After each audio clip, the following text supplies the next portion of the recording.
Hola a todos, bienvenidos a Filosofía de Película, yo soy Oscar. Este miércoles que viene, miércoles 27, me invitaron a un programa de radio.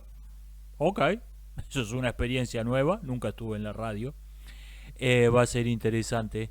Después les paso la data para el que esté interesado en escucharlo, cuando la tenga yo, que todavía estoy medio colgado yo también. Después les paso la data al que esté interesado, nos vemos por allá. Nos vemos fue una expresión bastante extraña para hablar de la radio, pero bueno. Estuve escuchando el directo del Picalibro, lamentablemente no lo pude escuchar en directo, lo tuve que escuchar grabado, hablando sobre las políticas de Trump respecto a la libertad de expresión y las redes sociales. Eh, Fernando es bastante optimista, al menos en ese aspecto. Es un tipo que tiene los pies sobre la tierra, ve varios puntos negativos en el gobierno de Trump, en el que ha armado Trump, pero es bastante optimista respecto al tema de la libertad de expresión y francamente yo no, porque lo que está ofreciendo Trump es un helado caliente. ¿Cuál de las dos cosas? O es un helado o es caliente. No puede ser un helado caliente. El discurso de Trump respecto a las redes sociales es que va a seguir habiendo una ideología de Estado, simplemente que va a ser otra. Yo voy a dejar de ser un discurso de odio y voy a pasar a ser un incitador del terrorismo. Es el único cambio que es relevante en lo que a mí respecta. Va a seguir habiendo una ideología de Estado que va a estar prohibido contradecir, pero las redes sociales van a dejar de estar editorializadas, van a ser medios neutrales donde el algoritmo funciona de modo mecánico. Vos seguís a los canales que querés seguir, no hay recomendaciones, no hay edición, no hay fact-checking, todo eso va a volar. ¿Cuál de las dos cosas? O va a haber una ideología de Estado que está prohibido contradecir, y en ese caso el Estado necesita un control totalitario directo o indirecto a través de empresas privadas vinculadas a los servicios de inteligencia u otras entidades gubernamentales, como son las redes sociales, o va a haber redes neutrales donde podés decir cualquier cosa, incluyendo mandar a mentarle la madre a la gente al lobby que le pagó la campaña a Trump. ¿Cuál de las dos cosas? Las dos cosas no pueden existir en el mismo universo. Eso seguro. El helado caliente no puede existir.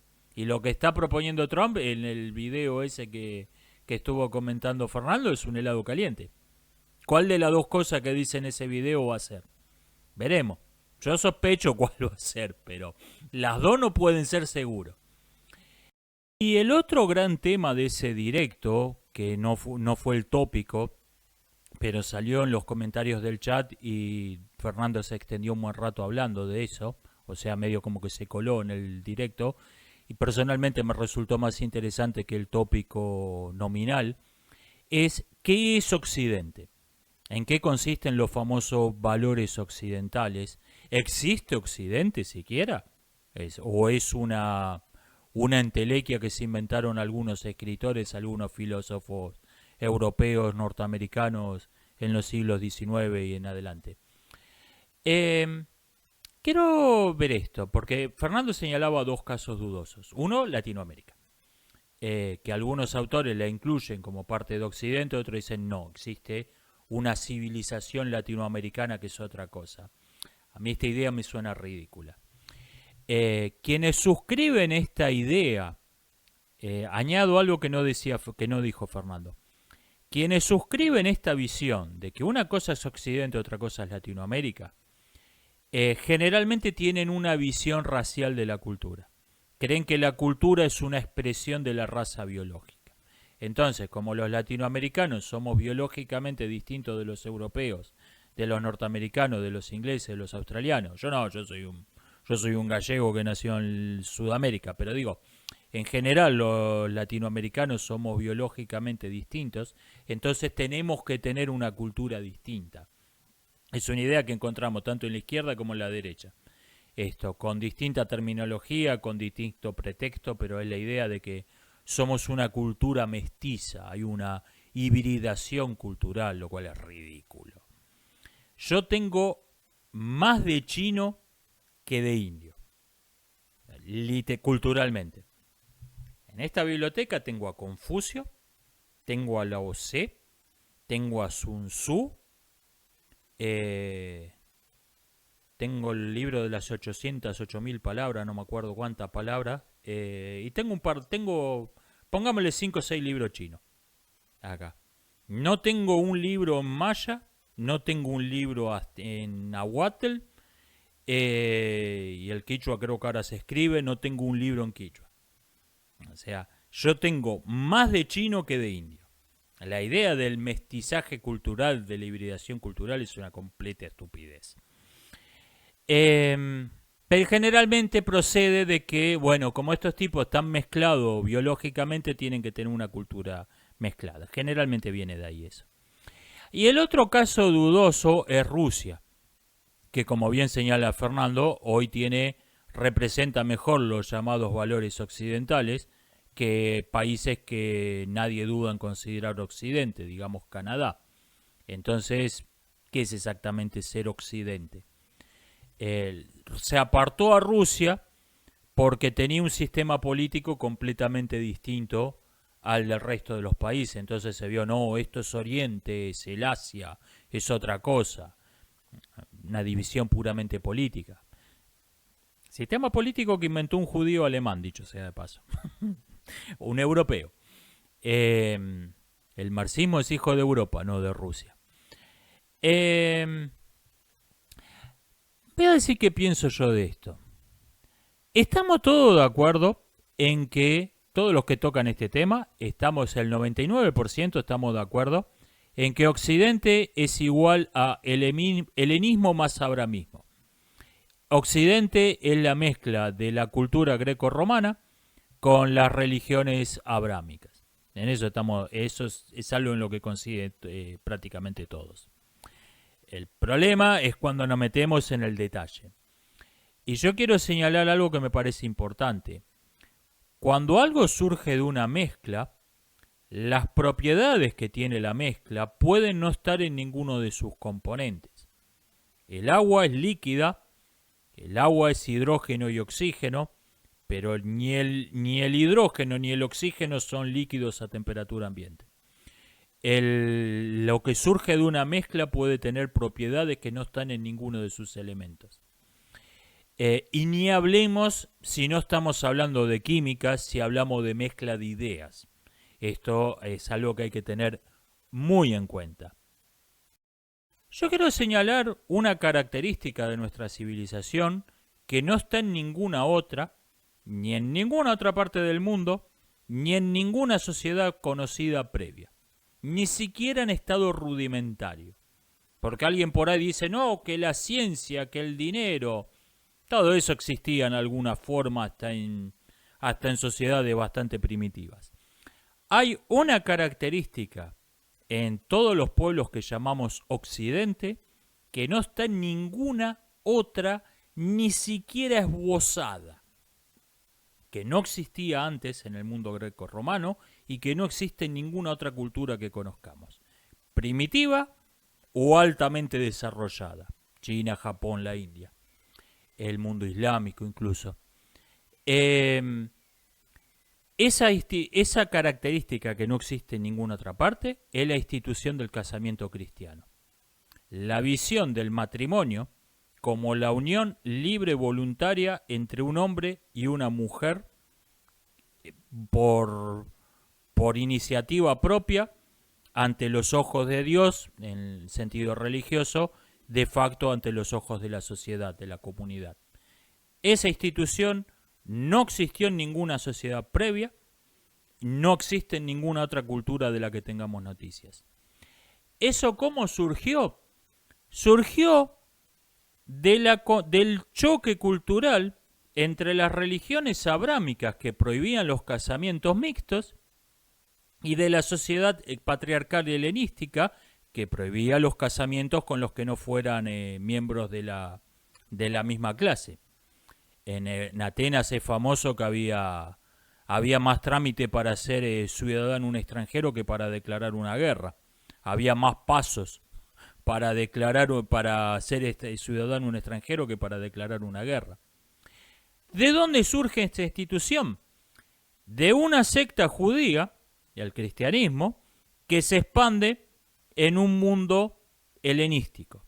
Entonces, ¿qué pasa? En esa secta, los casamientos mixtos eran la regla, no la excepción. Entonces, no, que no te podés casar con esta mina porque no es judía, no, que no te podés casar con este tipo porque no es del nuestro clan, de la gente, lo que sea. ¿Cómo lo arreglaron los cristianos? Bueno, ustedes se pueden ir al carajo, ustedes váyanse al carajo también, estamos acá reunidos para casar a José y María. Los demás están pintados. Así solucionaron los cristianos el problema. Y esa institución, si uno lo piensa un poco, esa institución que no, repito, no existe en ninguna otra cultura de la que tengamos noticias, ni siquiera de modo rudimentario, la visión que tenemos los occidentales del casamiento. Esa institución es la base de todo lo demás. Es la base del derecho basado en el individuo, es la base, por lo tanto, de la democracia. De ahí surge todo lo demás. Esa es la semilla de la que creció todo el resto. La institución cristiana del matrimonio. Y los dos totalitarismos principales del último siglo y medio más o menos, y todos sus hermanitos menores presentes o pasados, han coincidido en rechazar esa institución, y aunque todos pretendan ser algo innovador, revolucionario, científico, no son otra cosa que el retroceso de nuestra civilización a sus componentes primitivos originarios. El marxismo, o incluso la ilustración, diría yo, no es otra cosa que el retorno del helenismo sin el individualismo y el humanismo que le añadió el cristianismo. Es el retorno del helenismo de la Hélade.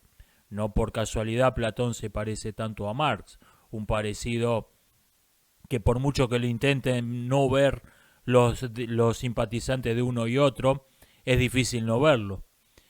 Y el fascismo no es otra cosa que el cristianismo degradado a religión étnica. O sea, es básicamente un judaísmo decorado con crucifijos.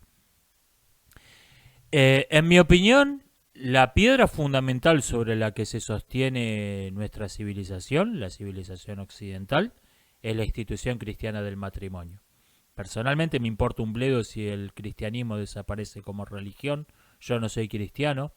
Pero esa institución tiene que ser preservada, conservada, mantenida de algún modo. Porque si se cae la piedra fundamental, se cae todo lo demás.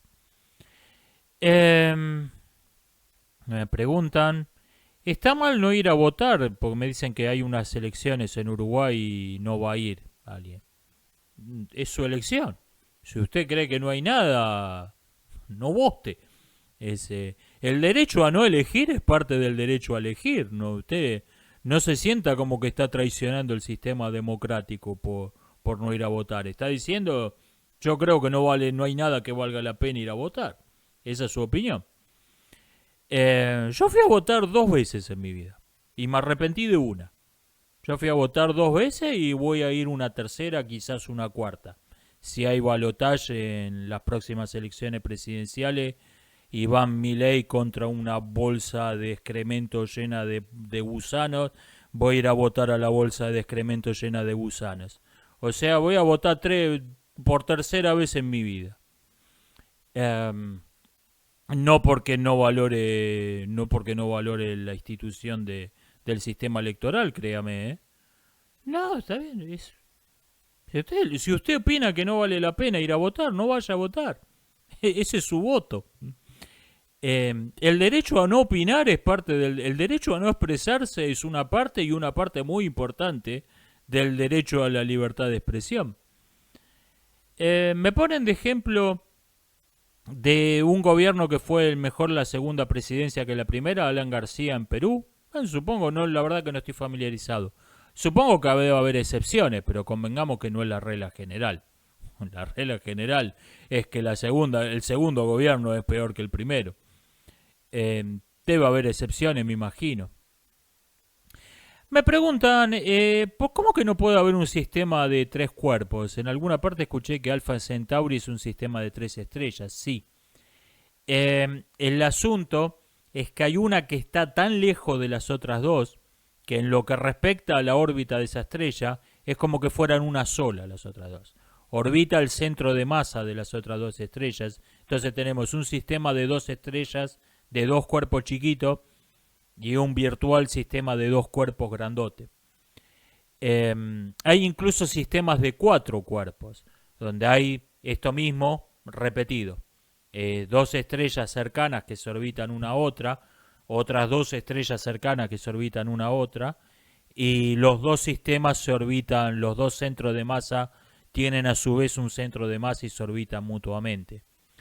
Y después hay soluciones puramente teóricas, una especie de cinta de Moebius con tres planetas que se mueven a exactamente la misma velocidad y tienen exactamente la misma masa y hacen una especie de cinta de Moebius, que obviamente eso es una entelequia, no es algo que pueda existir en la naturaleza. El problema es que en la serie el sistema de los tres cuerpos aparece un sistema en un caos perpetuo y eso no puede existir. En algún momento se colapsa, un sistema caótico se colapsa en una estructura más simple, digamos una pila de escombros. Alguien me dice que un arqueólogo dijo respecto del complejo de Heliópolis que el trilitón no le impresiona lo más mínimo, que es mulas y grúas, como dije yo, pero que lo realmente impresionante de ese complejo es el sistema de acueductos que tenía. Ah, no sabía esto. Yo tengo una opinión parecida respecto de la cultura de Nazca, supongo que este hombre lo debe compartir, mi opinión. La famosa línea de Nazca, estos dibujos hechos en el desierto corriendo piedras, los puede hacer cualquiera que sepa dibujar un plano a escala. Los únicos tan idiotas como para no entender cómo las hicieron son los aficionados a los ovnis. Pero esos tipos tenían un sistema no era propiamente acueducto, no me acuerdo cómo se llamaba. Tenían un sistema de riego que era una cosa de locos. Tenían como falsos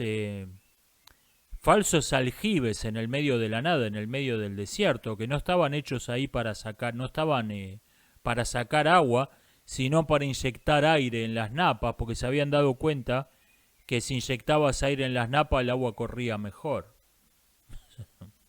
Estamos hablando de unos conocimientos de física equiparables a los de los presocráticos, por lo menos. Es una idea que te podés encontrar tranquilamente en Empédocles, en Anaxágoras. Eh, Me parece mucho más impresionante que dibujar una araña pateando cascote. Eh, Me dicen que las grandes piedras en la cultura de Tiahuanaco eran tareas que a veces hacían durante generaciones. O sea, iban, la movían un cacho y por ahí volvían después de 10 años y la seguían moviendo. Por una cuestión cultural. Bueno, una vez que la moves un metro ya no hay ningún misterio. Es laburo nada más. Me dicen que se han encontrado grandes piedras hundidas en el lago. Se me ha olvidado cómo se llama este lago grandote que hay en Bolivia, en donde probablemente pasaran las rutas comerciales de la antigüedad. No sabía esto. Bueno, esto de hecho añade misterio, porque supongamos que no la levantás, supongamos que estás dispuesto a sacrificar el barco. Lo encallás en la orilla y la sacás la piedra arrastrándolo, haciendo pelota el barco. Tenés que remontar ahora, la tenés que remontar 3 4 metros cuesta arriba en terreno empantanado. Es más difícil todavía. Si podías hacer eso, desde luego se ahorraban un tramo enorme, pero de hecho añade dificultad. Y me han dicho que se puede hacer una polea decente sin conocer la rueda, que digamos más o menos que reduzca la fuerza necesaria a una quinta parte se puede hacer sin conocer la rueda. Y bueno, y ahí se acaba el misterio. Ahí se acaba el misterio. Necesitas 50, 100 tipos tirando de un sistema de poleas. Gracias por todos los datos, no sabía.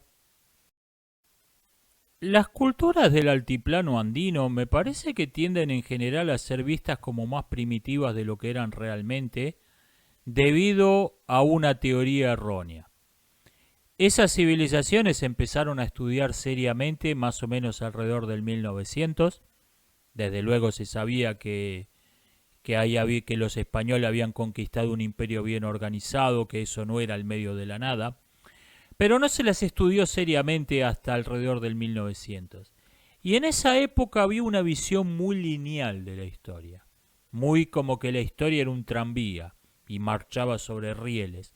Primero estaba la era de la piedra tallada, después la piedra pulida, después el cobre, después el bronce, después el hierro, después el acero.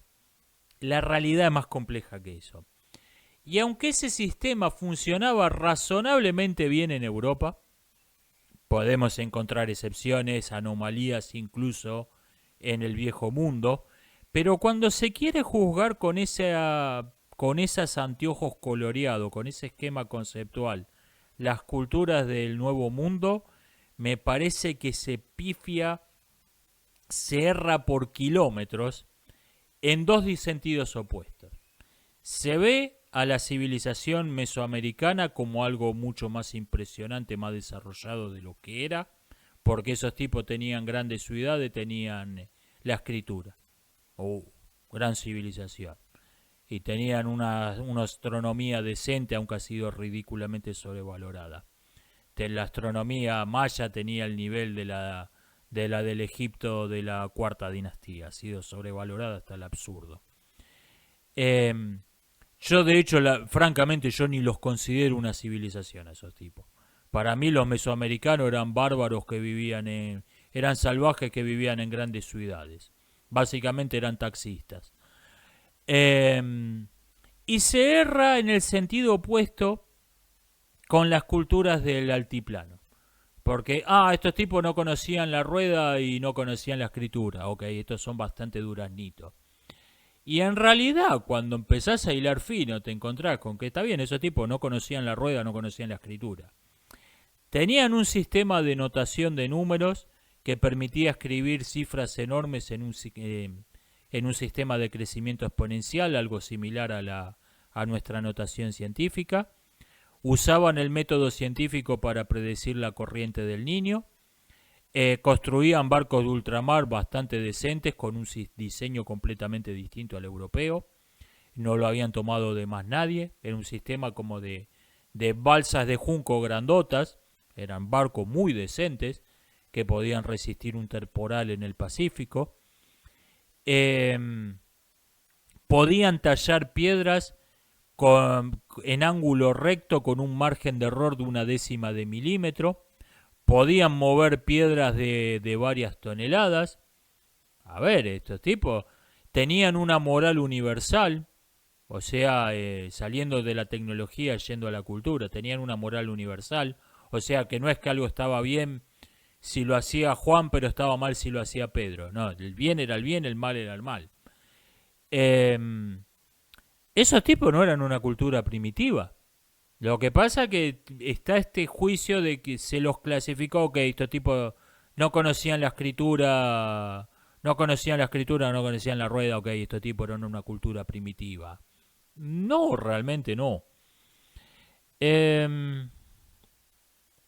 Repito, se juzga mal en un sentido a los mesoamericanos, que yo francamente ni siquiera los considero una civilización, y se los sobrevalora de modo ridículo porque tienen un par de indicadores de, estos tipos son cool, y se infravalora las culturas del altiplano, me parece.